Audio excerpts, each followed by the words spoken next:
সালামু আলাইকুম dear English lovers, স্বাগতম সিম্পল ইংলিশ মেথডে। আজকে আমি ওয়াজ ওয়ারের প্রকারভেদ এবং এটার ভিন্ন ভিন্ন টেন্স নিয়ে আলোচনা করব। সঙ্গেই থাকো, আশা করি যারা বিগিনার রয়েছে ইংলিশে তাদের জন্য অনেক কাজে আসবে। Dear learners, was were main verb হিসেবে ব্যবহার হলে তার অর্থ হবে ছিলাম, ছিলে, ছিল। Negative was not, were not, ছিলাম না, ছিলে না, ছিল না। আর ওয়াজ ওয়ার অক্সিলিয়ারি ভার্ব হিসেবে ব্যবহার হলে ওয়াজ ওয়ারের কোনো অর্থ থাকবে না। ওকে, আমরা বিস্তারিত আলোচনা যাই।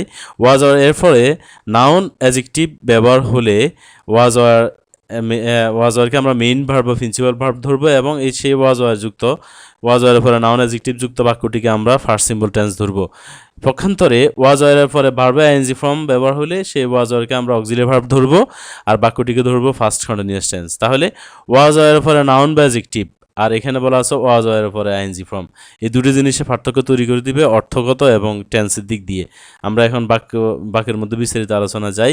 ডিয়ার লার্নার্স, প্রথমত আমি বলে দিই, আয়ের সাথে ওয়াজ বসে, হিয়ের সাথে ওয়াজ বসে, উইয়ের সাথে ওয়ার বসে, সাবজেক্ট আর কি, উইয়ের সাথে ওয়ার, ইউর সাথে ওয়ার, এরপরে দেয়ের সাথে ওয়ার ব্যবহার হয়। এছাড়া অন্যান্য প্লুরাল নাম্বারের সাথে ওয়ার ব্যবহার হবে আর থার্ড পারসন সিঙ্গুলার নাম্বারের সাথে ওয়াজ ব্যবহার হবে। এখন আমি পার্থক্য আলোচনা করি। যেমন আই ওয়াজ এ স্টুডেন্ট, আমি ছিলাম ছাত্র, এখানে ওয়াজের পরে রয়েছে student noun. I was not happy, আমি সুখী ছিলাম না। ডিয়ার লার্নার্স, এখানে এই যে হ্যাপি ওয়াজ নটের পরে অ্যাডজেক্টিভ রয়েছে। আবার হি ওয়াজ এ টিচার, সে একজন শিক্ষক ছিল, এখানে ওয়াজ তো ছিল। আর এই টিচার নাউন রয়েছে ওয়াজের পরে। হি ওয়াজ নট ডিজনেস, সে অসৎ ছিল না, এখানে ওয়াজ নটের পরে ডিজনেস অ্যাডজেক্টিভ রয়েছে।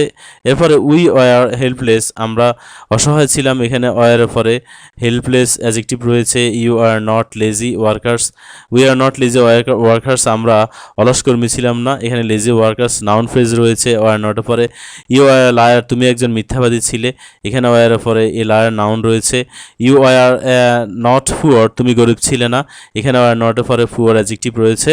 এরপরে দে ওয়ার, তারা ছিল ভিজিটর্স ভ্রমণার্থী, এখানে ওয়ারের পরে ভিজিটর্স নাউন রয়েছে। দে আর নট পাওয়ারফুল, তারা শক্তিশালী ছিল না, এখানে এই পাওয়ারফুল অ্যাডজেক্টিভ ওয়ার নট পরে অ্যাডজেক্টিভ রয়েছে।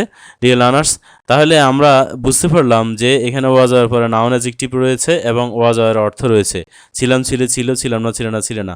ডিয়ার লার্নার্স, তাহলে ওয়াজ ওয়ার পরে যদি নাউন অ্যাডজেক্টিভ থাকে সেই ওয়াজ ওয়ারকে আমরা মেইন ভার্ব হিসেবে ধরে নিব এবং এই সেই ওয়াজ ওয়ার যুক্ত বাক্যগুলো, was were plus noun adjective যুক্ত বাক্যগুলো ফার্স্ট সিম্পল টেন্স হবে। তাহলে এখানে যে বাক্যগুলো এতক্ষণ আমি আলোচনা করলাম, এই ওয়াজ ওয়ার যুক্ত বাক্যগুলো, was were plus noun adjective যুক্ত বাক্যগুলো হবে ফার্স্ট সিম্পল টেন্স এবং ওয়াজ ওয়ার হবে মেইন ভার্ব বা প্রিন্সিপাল ভার্ব। এরপরে সাটে আমরা দেখি, এখানে কিন্তু ওয়াজ ওয়ার পরে নাউন অ্যাডজেক্টিভ নিয়ে রয়েছে আইএনজি ফর্ম, যেমন ওয়াজ ডুইং, এরপরে ওয়াজ রিডিং, রিডিং হলো verb ING form, were playing, playing হলো verb ING form, were going, going হলো verb ING form, were coming, coming হলো ভার্ব আইএনজি ফর্ম।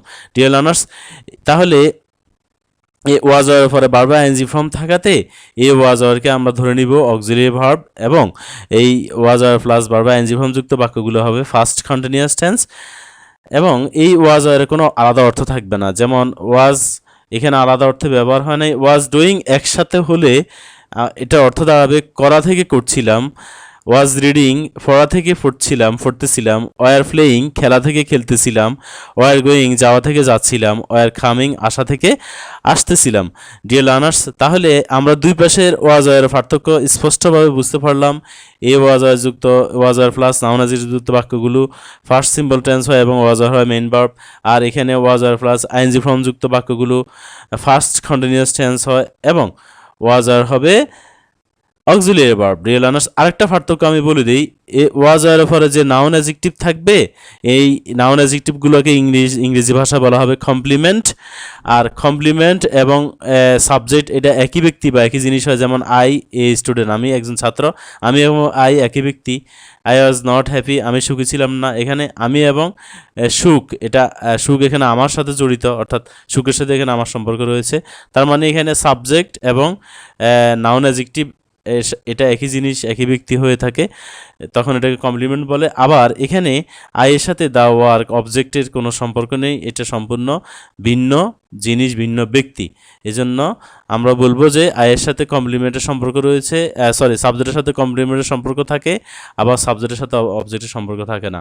এই পার্থক্যটা আমরা কেন বুঝবো? এটা বোঝার উপায় হলো subject plus was were plus noun adjective যুক্ত বাক্যগুলো প্যাসিভ হয় না, আবার subject plus was were plus ING form plus object যুক্ত বাক্যগুলো প্যাসিভ ভয়েস হয়।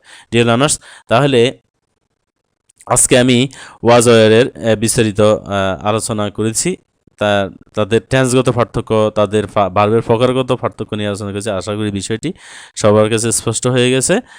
ধন্যবাদ সবাইকে। পরের ভিডিও দেখার আমন্ত্রণ রইল।